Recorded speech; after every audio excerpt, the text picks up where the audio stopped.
Welcome back to the channel where I take my car from this to this.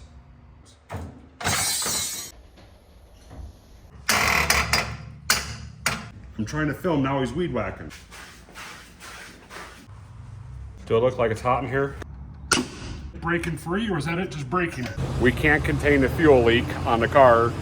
Welcome back to the channel, everyone. In this episode, what we're gonna do is we're gonna take all the suspension off the car. As you can see by the intro, we're gonna slam it to the ground as much as possible. I want that thing laying frame by the end of this. So what we'll do is we'll tear apart the back first, and then we'll do the front. I'm not gonna spend a whole lot of time recording the back, as that one's pretty simple. It's just an upper and lower bolt, and drop it down and a spring comes out. That's pretty straightforward. The front is gonna be a little bit more intense. I'm gonna dig in with you guys a little tighter on how I'm gonna do that, especially taking the tension off those front springs. I kind of got a way to do it without a spring compressor. Saves time. I'm not saying to do it this way, but I'm saying this way works for me. I do not recommend it without a spring compressor. But stay tuned. It should be a good one. I do appreciate you guys watching. Tonight, before I call it, let's go ahead and get these rear coils off.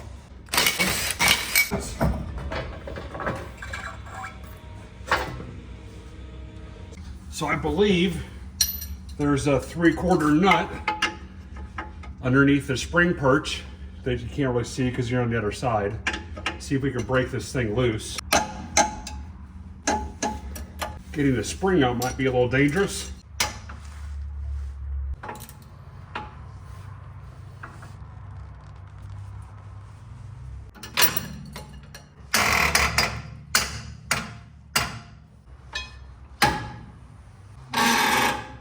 Ain't nobody got a free pass in this heat.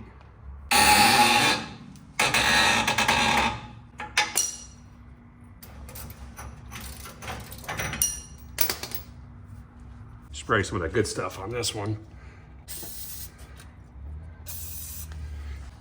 Shock bolt. Time to break her loose with some motivation again. Was that it breaking free, or was that it just breaking?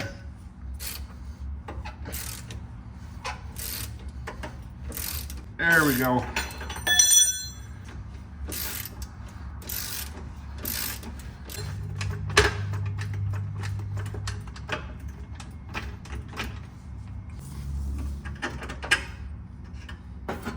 Free.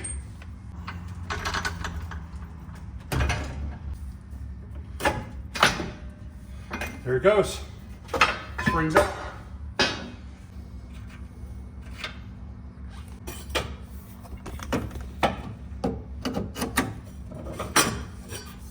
Came out easier than I thought it would.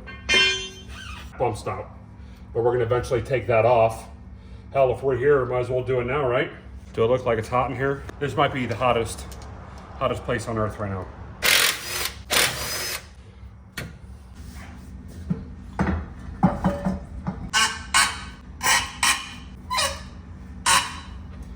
Feels good to be working in this heat though. Sweat off some of them pounds. Well, this side's done. Should I raise it up and see where it sits at?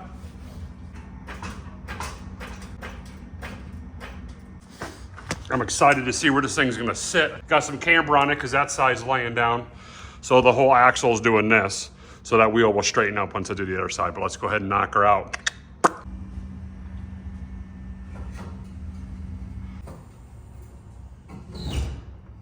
That is where this car's gonna sit when it's parked. That's it, guys. I'm calling it for tonight. It's 100 degrees in my shop. Next time I'm out here, I'll knock out the fronts. We'll drop the front down, and we'll see an overall view of what it's gonna look like. So far, it looks killer. Okay, so I'm over here at a gas station in the Ferrari. Got a massive fuel leak. Nick, who lives right around the corner, saved my ass. I appreciate it. Gotta come bail you out. Dude, bail me out. Dude, you're so lucky to have a neighbor that happens to have and wrenches. And wrenches. Ready to roll. Yeah, so I'll show you what the issue is. So I pulled into the gas station, and the fuel fitting over here, one of my AM fuel lines, was pouring fuel out of it down onto the exhaust, which would have been a major fire hazard. Thank you, Nick. No problem. Let's get it fixed and get home, huh? Yeah. Okay, so the dilemma is we can't contain the fuel leak on the car, so Nick's gonna go grab a towel and... You want a towel or towel and fire extinguisher?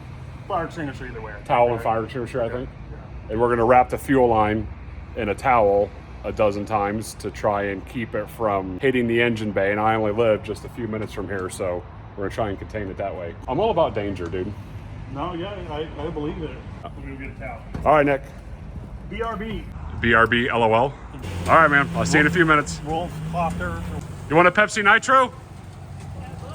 All right. So what happened was, is as I pulled in here, I smelled fuel real bad, and it smelled like raw fuel. Got out of the car, looked underneath, didn't see a fuel leak. Popped the hood, and I could smell it real bad. Turned out, yeah, that O-ring on that fuel rail blew out, so we're not able to fix it. I had a Cars and Coffee event this weekend that I was invited to, and it doesn't seem like that's gonna happen. We're gonna go ahead and get this thing fixed. Well, at least get it back to the house where I can at least work on it, replace that O-ring, I'll be back on the road.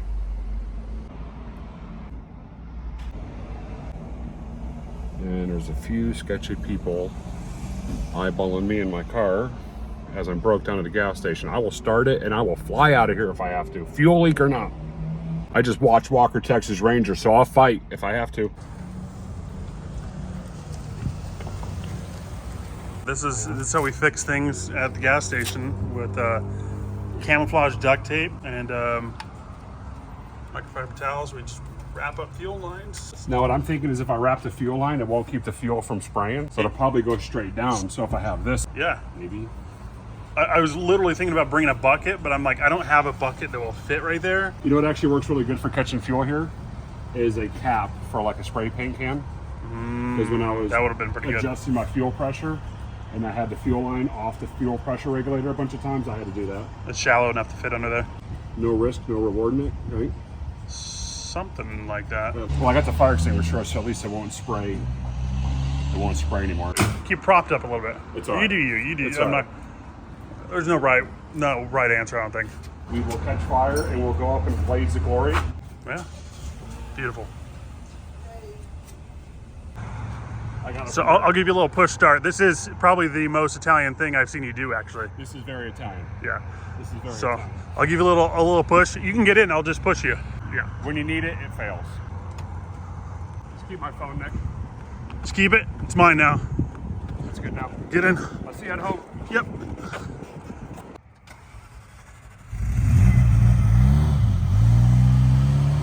And there he goes.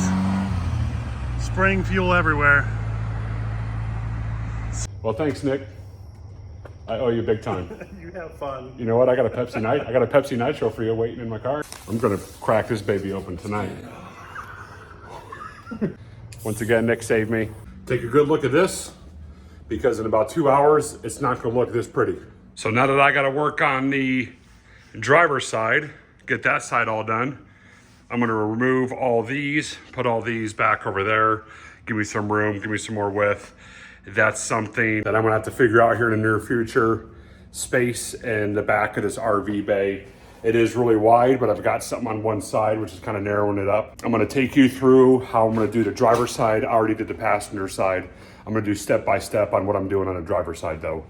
And hopefully get this thing wrapped up and lay in frame here by the end of the night.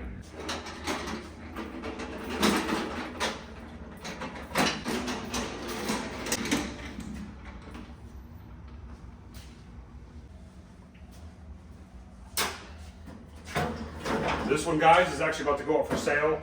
It's a Mac Tools MW145A. This thing is a beast of a unit. By the time you watch this video, this will probably already up for sale on Marketplace.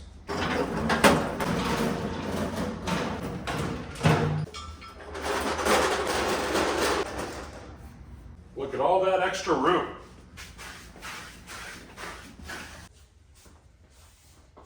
Let's go ahead and get this side torn down. I'm gonna walk you guys step by step on how I'm gonna do that.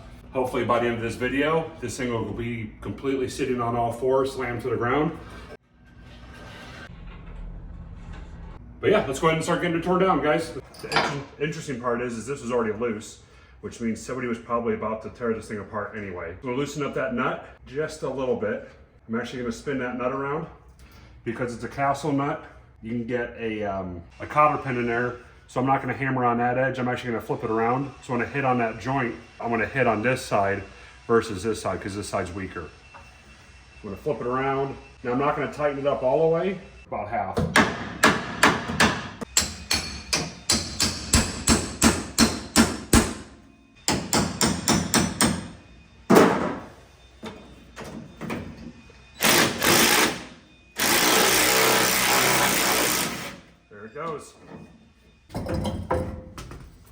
Something that's kind of interesting and kind of sought after on these cars is they have an aluminum drum with a steel insert or a steel lining. People do want to find these, especially if they're restoring cars, but if they want to keep it drums, it's kind of a sought after piece because the aluminum dissipates heat better and doesn't retain heat as well.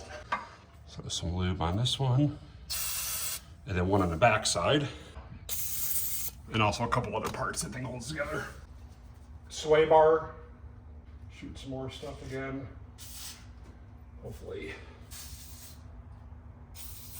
Control arm nuts. All right, guys, let's see if we can start getting this thing broken down.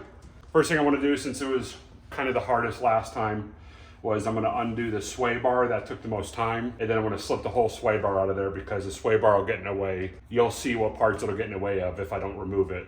It won't be able to drop itself completely to the ground. It'll kind of become a, kind of bind itself at a certain point. But I'm already overheating. It's brutal. I'm going to have to turn the fan on in here. So you're going to hear a little bit of background noise. I'm sorry, but it's a fan. It's 100 plus back here and I can't deal with it. So I'm sorry. I'm going to have to run a fan a little bit. We're just going to do one, but I need to get some kind of airflow in here. Better than nothing, I guess. But that's my air conditioning. Oh! Oh, I kneeled on a screw. Oh, that took all the energy out of me. Oh my goodness. Here's a sway bar nut right here. I'm sorry guys if my big old fat head's in the way. The reason why we're moving the sway bar completely is when this control arm is completely compressed all the way up as far as it can go, because it's going to be bagged, it'll actually hit the control arm from here to here. So I need to remove it. This is a stabilizer bar. This one will stay.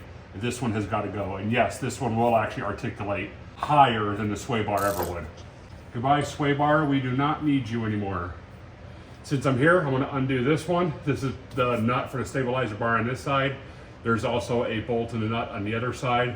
And that also sandwiches the mount for the bump stop. Get up, get down, do a mic twist, do a 360, get a drink.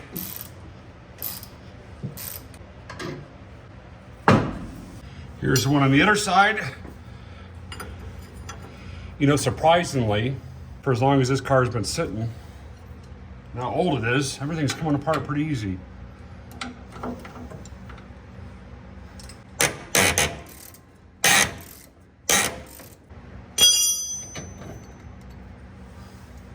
And that held this bump stop in, which I do not need anymore.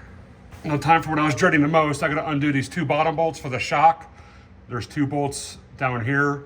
The shock goes to a stud and there's a nut up top. So I'm gonna have to take some vice grips, grab it somehow. See if I can get you in at a better angle. And get this stud. I actually took the vice grips and actually clamped the, should undo now. I think it's called the Pleasurizer HD. That's got to be a 1960s part. I don't see anything past the 80s being called that, that's for sure. I'm gonna take a break, hydrate, take some water. Okay, I'm gonna undo those bolts on top. I'll take you with me. There's a nut on this side, and then the bolt head is on this side. There are shims on these control arms. Shims there. I did take a picture so I can actually reference where they go, because they're all gonna fall out when I undo this.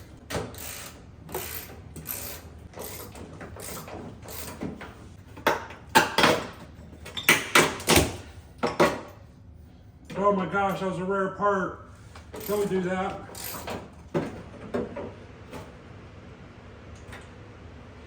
There you go. Okay, I'm gonna lower you down so you can actually see the process on this, and hopefully the spring doesn't shoot out and hit you.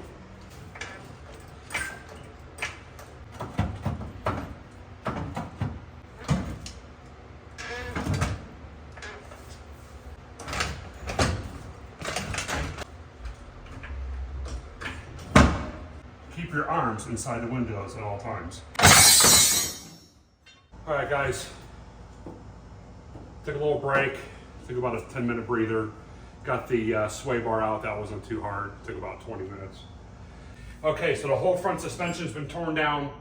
Both coils have been removed. Both shocks have been removed. Sway bar's been removed. Bump stops have been removed. And now we're ready to put the wheels and tires on and get all four corners slammed to the ground as if it's going to be bagged. I am super excited to see this.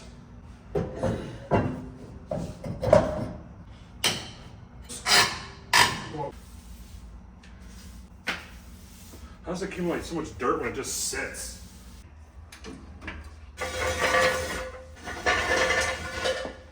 All right, moment of truth for the front.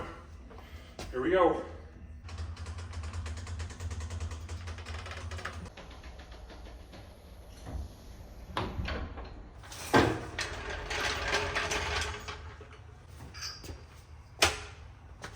That's ridiculous. Let's do the back now.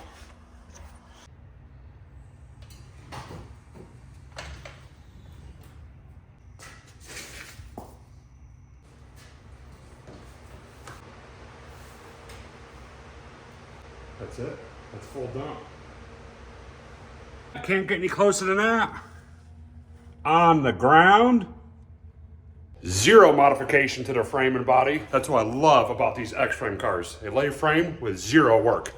Make the Civic boys all mad being slammed that easily. Thanks everybody for watching this episode. Like I said, it's been a dream build of mine. I can't wait to see what this thing turns into. I've always wanted to bag 60s car, and this is the opportunity to do it. But follow along in the next episode, because what I'm going to do then is I'm going to gut the interior. I'm going to rip everything out of it.